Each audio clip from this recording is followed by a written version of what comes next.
Welcome back, Wolfpack Rollers here, and this is how to use Mismagius. I don't get the stats. 60, 60, 60, 105, 105, 105. It's weird, but it's alright that, you know, if we just kind of take out anything physical from the equation, you don't have defense or attack, your hit points are still fairly low. But I mean, 105 speed, 105 special attack, it's okay. That at least we can hit a little bit with that special attack, and we also have some decent outspeed potential. 105 isn't insane. It's not even like that great, but it's still pretty usable that you can at least outspeed a decent amount of Pokemon, and 105 on special defense means that you can at least trade with other special attackers pretty well. Looking at its typing, it's a pure ghost type with the ability Levitate, so I mean you do get a lot of immunities, that you have normal, fighting, and ground as an immunity, resistant to poison and bug just like ghost types, and then also weak to ghost and dark. Now ghost and dark aren't insanely common, so your weaknesses aren't the hardest thing to deal with, and it's still pretty solid looking that you are trying to be a special attacker with some mild sweeping potential. And let's just go over and hop into Pokemon Showdown to figure out how to use Mismagius. So looking at Mismagius, this set isn't something that you would expect, but with that 105 special defense we do have some wiggle room to kind of make this work out in a really weird way. So invest fully into the hit points, and then I was trying to figure out the breakdown between the defense and special defense. You do get access to Will-O-Wisp. Will-O-Wisp is going to burn the target, which means their physical attack is going to get cut in half. So now if you use that, your defense really isn't as bad. That effectively doubles your defense, so I mean you're dealing with some good tankiness if you can get that Will-O-Wisp on. Also, you do have access to Calm Mind. Calm Mind is going to raise your special defense and special attack, which means now you're just going to scale.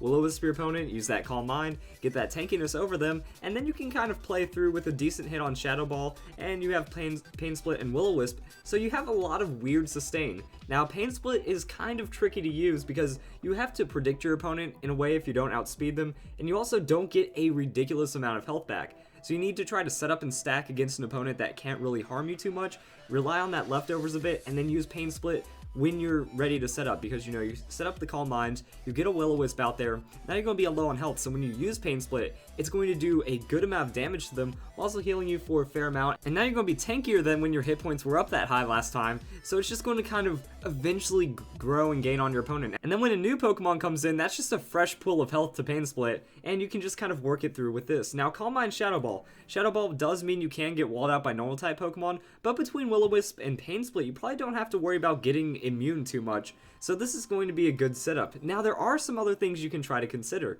That since you are going to be setting up so well, what if you go for a Speedy Nature with some speedy investment? The idea behind this is that you have a very high likelihood of outspeeding your opponent, that investing that timid, getting into that. Now you're going to be able to gain stats before they even attack, which means you have effective tankiness quicker against more Pokemon, and it does make you more frail. That takes you a little longer to get going, that your defensive makeup isn't going to be as good. As you can see right here, 156, well when we were at 200 defense cutting your opponent's attack in half, it's like having 400 defense. This is only going to have like 300 defense, so really you're not going to be as strong physically defensive, but then again you're getting Calm Minds over your opponent, you have that chance to not really have to worry about prediction on Pain Split. You can get the damage going in your favor quick, so that's going to be your tankiness that you're gaining just from speed instead of just kind of being more bulky and then gaining after you get hit. So this is a really interesting trade-off, but it is an idea that you can apply. And then there's also just sweet Mismagius. That Mismagius gets Nasty Plot. So you run that timid nature, you try to outspeed your opponents, that if you have a sticky web setup,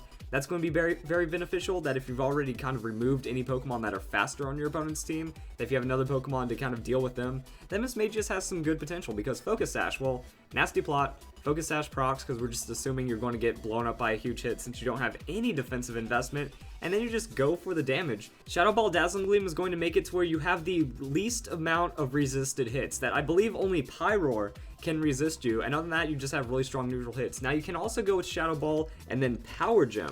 Power Gem is going to give you the most super effective hits, but it does make it to where you are resisted by more Pokemon. So it's like if you want to go for that more damage, higher coverage, you can run this, but if you want to just play it safe, you know, I already have the Nasty Plot boost, I might as well just try to Shadow Ball everything I can and then hit Dazzling Gleam on everything I can and play it that way. That works out really well. And then you have Destiny Bond. So here's how Mismagius works. You set up that Nasty Plot, Focus Sash procs, you Shadow Ball, you Power Gem, you Dazzling Gleam, you do whatever to try to remove as many threats as possible, because Nasty Plot is going to make you strong, and if you find a Pokemon that's not going to be able to get one shot, you can just use Destiny Bond, and at least then you're trading. So Nasty Plot's just looking for that damage potential. You might get a KO from that. If you do have a Stealth Rocks up, it's going to be very strong. If you also have a lot of your opponent's Pokemon already weakened, like if you just bring Mismagius into the mid to late game, now it's just going to be able to pick off a lot of your opponents really easily, and for what it can't handle, Destiny Bond. So you're just looking for at least 1 KO into 2 with that Destiny Bond, and that's still pretty strong. So that's how you use Mismagius in Omega Ruby and Alpha Sapphire. Hope you guys enjoyed the video, and I hope you all have a nice day.